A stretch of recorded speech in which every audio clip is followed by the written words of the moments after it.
ఈ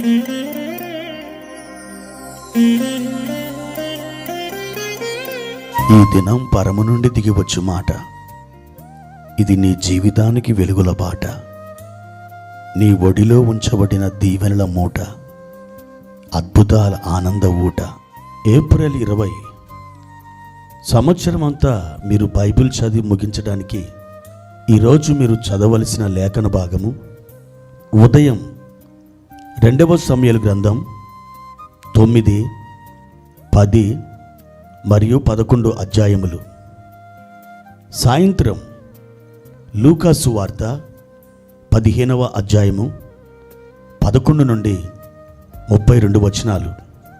ప్రియమైన దేవుని బిడ్డలారా, ఈ ఉదయకాల సమయంలో ప్రభు కృప మీకు తోడైననుగాక. ఎలా ఉన్నారు? బాగున్నారు కాదు?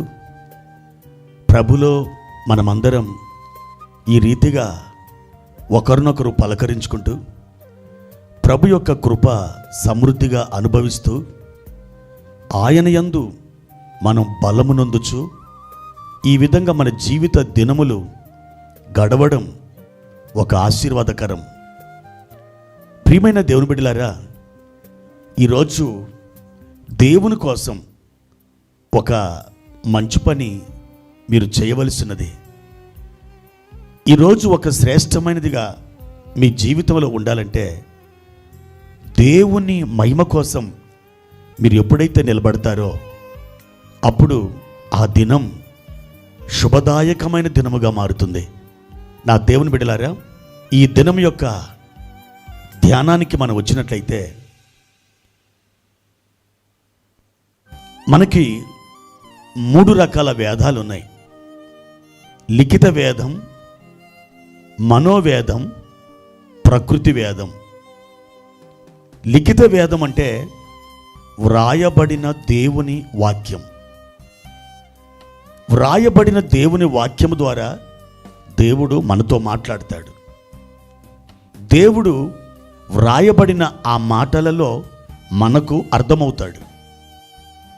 రెండవది మనోవేదం. దేవుడు ప్రతి మనిషికి ఒక మనస్సాక్షిని పెట్టాడు. ఆ మనస్సాక్షి ద్వారా దేవుడు తరచుగా ఆ వ్యక్తితో మాట్లాడుతూ ఉంటాడు.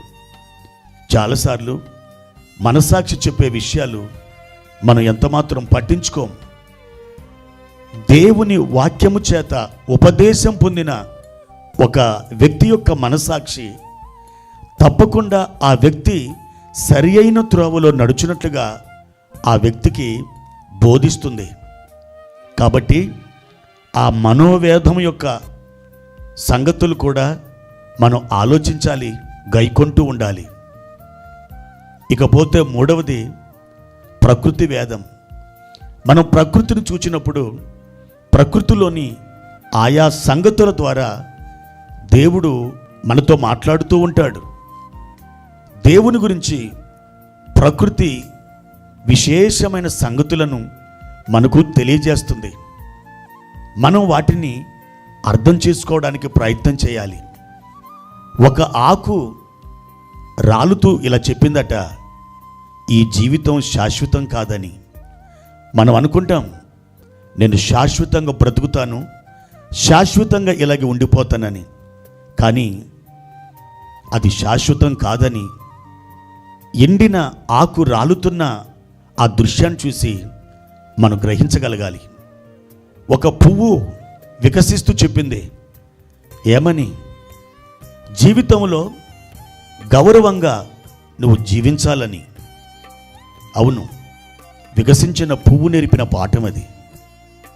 ఒక క్రొవ్వొత్తి కరిగిపోతూ ఇలా చెప్పింది, జీవితంలో అంతం మట్టుకు నీవు ఇతరులకు వెలుగును పంచమని. ఆకాశంలో ఒక మెరుపు మెరుస్తూ ఇలా చెప్పిందట, నీ జీవితంలో ఉజ్వలంగా ఉండమని. ఒక పచ్చని వృక్షం చెప్పిందట ఏమని?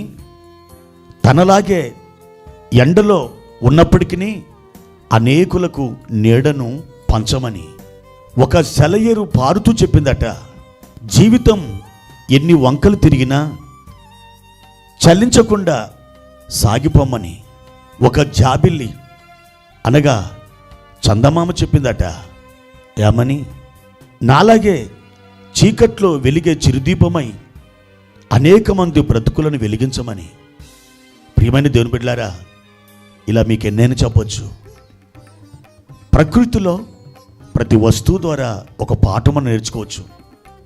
చిన్నపిల్లల నుండి ఒక పాఠం నేర్చుకోవచ్చు, వృద్ధుల నుండి ఒక పాఠం నేర్చుకోవచ్చు, అనేక జంతువుల నుండి ఒక పాఠం నేర్చుకోవచ్చు. నేర్చుకోవడానికి నువ్వు ఇష్టపడలే, కానీ విస్తారమైన పాఠాలు దేవుని దగ్గర సిద్ధంగా ఉన్నాయి. మరి నేర్చుకోవడానికి నువ్వు సిద్ధమా? ప్రార్థన.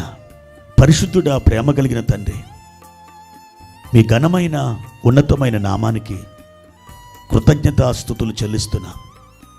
మా ప్రియుడా, మా జీవితంలో మేము అనేక సంగతులను నేర్చుకోవడానికి మేము వినయము కలిగి మీ పాదాల యొద్ద ప్రభా, మాకు తెలియని సంగతులు ఎన్నో ఉండగా వాటిని నేర్చుకొని అభ్యసించడానికి మీ విశేషమైన కృపను దయచేయమని ప్రార్థిస్తున్నాం. మా తండ్రి, మేము నేర్చుకొనదగిన ఒక అద్భుతమైన కృప పొందినటువంటి వారమై మీ యొద్ద నేర్చుకొనుటకు సహాయము చేయండి. యేసు నామమున అడిగి వేడుకుంటున్నాము తండ్రి. ఆమెన్.